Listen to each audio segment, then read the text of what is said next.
Now we welcome our guest speaker, Mazzei, whom we already respect for his wonderful writing.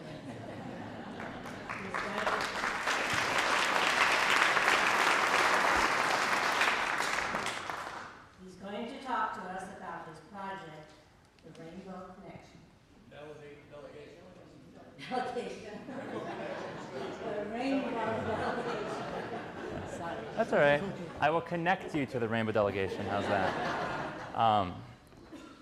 I probably am going to stand in front of this microphone. I feel like I'm running for office if I stand here. So, which is.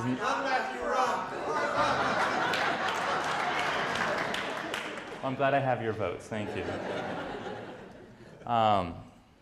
Yes, no, thank you all very much for having me here and for your very, very warm welcome. And it's been fantastic. I'm a little bit nervous now that I played and you all liked it so much because now I have to speak just as well as I played.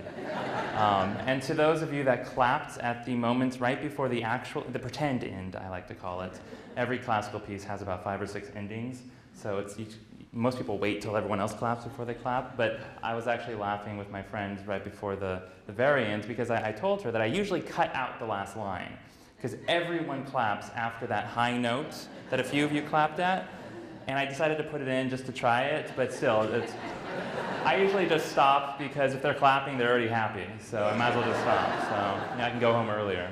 So, no, thank you. Yes, I came here to talk to you about a project that I started this last year, about August of 2010. I myself grew up in Fresno and was born here, and so I know how difficult it can be to grow up gay in areas that tend to be a little bit less accepting. And what I noticed is that as I became more and more comfortable with myself and my sexuality, and therefore more and more out with other people, I had many of the gay youth of the area that I was in contact with coming to me needing to talk, needing to come out, needing someone to understand them. And this reached a culmination point about June or July of this last summer in 2010, when I had 6 young people come out to me within the span of about 2 weeks, and they were all unrelated to each other.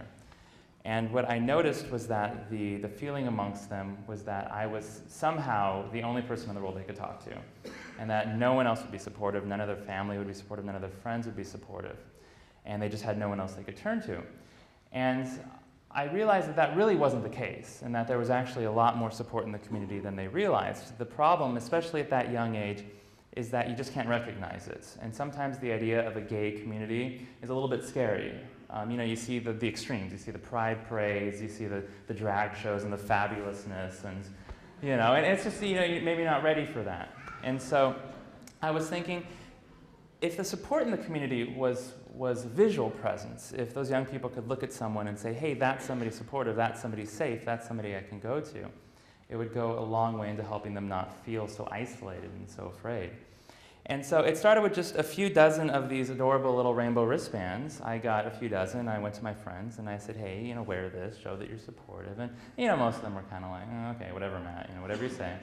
And, my friends do what I say. And so, but then what happened after that was they were wearing them around, and then their friends would see it, be like, hey, what is that? And they'd explain it to me. They're like, oh, that's so cool, I want one. Can you get me one? And so my friends would come back to me and like, hey, do you have any more of those? And I was like, well, no, but I guess I can get them. I mean, if people want them, that's fantastic. And so I got the first order I found on, via Google, wristband manufacturer, probably in China somewhere. I probably don't want to know how old the people are making them, but, they're kind of a thing. But the inherent right and worth of every dignity of every human being, yes, I know. But they're inexpensive, and so it helps, right? They're doing their part, even if they don't realize it. So, long story short, over the course of the last 5-6 months or so, we've been able to pass out over 20,000. And that's mostly locally here in the Valley. I've been really trying to focus the efforts here in the Central Valley because that's where my heart is. And that's where I feel that we can really saturate the area and really show as a model what we can do as a people and as a community. And the response so far has been really fantastic. Although I am focusing on the Central Valley, there have been people contacting me from different cities, states, and even different countries. I actually just got an email today from Vietnam from a girl who wants 12 for her and some friends that she told them about the project. And so people have been contacting us via the website rainbowdelegation.org, which you see on the lovely flyer on the pamphlet, which I thought was fantastic. I actually have flyers for you all here, but you have a bulletin now, so it's fine.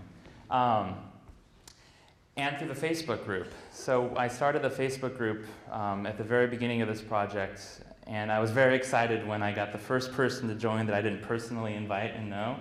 And now there's about 3,700 people in it. So it's really cool to see. The coolest thing is if you do have Facebook or access to the internet, go on and on the website there's a link to the Facebook group. There's over I think it's about 700 photos now that people have been posting pictures of themselves with their wristband on the wall of the Facebook group from all over the world. So someone from the Czech Republic just posted a photo in New Zealand and Germany and Ireland. And so it's really awesome to see everyone stay connected and see all the other people passionate about this movement. I should probably tell you all the 20,000 wristbands so far have all been given completely free of charge. And so I decided from the very beginning that I didn't want anything to hinder someone from getting one if they wanted to be involved in this campaign. That's regardless of their financial situation or even their location, obviously. And now we've actually shipped wristbands to every continent except Antarctica and South America. So I'm not sure what South America's doing, if they're lagging. But Africa has a few, and South America does not. And so all of the funding for this campaign initially came from me and some close friends, and now it's starting to get a little bit more donations from people, and so that's fantastic to see people get involved on all levels, both financially and just spreading the word. And so I actually do have wristbands with me. I actually carry a large satchel with me everywhere I go. Anyone that knows me knows that I'm like Santa Claus with my bag of goodies over the last few months. So I have wristbands for all of you if you'd like some. I'd actually like you to think right now of how many people you know in your life that would be interested in getting involved, because I will be happy to give you as many as you think you have people that would want one. And I really want you to think hard and really, don't underestimate, because I'd rather, get you as many as you need, because you never know when that's going to actually be the person that is able to make a difference to someone. I had an email recently that I wanted to read to you all. It got me very excited when I read it, and got me on an adrenaline rush till like 3 in the morning, packaging an envelopes and wristbands. And it came during actually one of the days that I was very, very exhausted from this whole campaign, and I was just kind of like, ugh, another night of emails and envelopes. But then I got this, and it really made me excited. So I wanted to share it with you. It's from Curtis in Salt Lake City, Utah.